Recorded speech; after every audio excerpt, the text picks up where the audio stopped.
जनतेने निवडून दिलेले राज करणारे नेते येथील जनतेला भेडबकरी समजायला लागले आणि स्वतःला राजा समजायला लागले.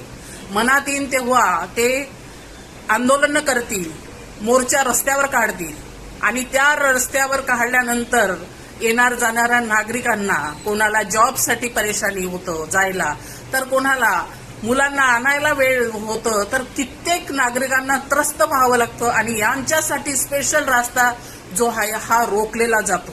त्या कारणाने त्रस्त असलेली एक जागरूक नारी, जिला नारीवंदन म्हणायला हरकत नाही, त्या नारीवंदन स्त्रीने यांना आपली जागा दाखवून दिली आणि तिने त्या म्हणण्याच्या मागचा उद्देश हा होता की तुम्ही मैदानात जाऊन आंदोलन करा, रस्त्यावर का करता. त्या कारणाने जी जनतेला त्रास होतो त्या त्रासाचं काय, तुमच्यासाठी तर सिग्नल बंद केले जातं, पण आम जनतेचं काय, त्यांना कुठे कुठे मंत्र्यांच्या गाड्या जातील तेव्हा जनतेला थांबवलं जातं, यांचे आंदोलनं होतील तेव्हा जनतेला थांबवलं जातं आणि जनतेने जर आंदोलनं केली तर त्यांना मारठोक करून पोलीस स्टेशनमध्ये डांबलं जातं.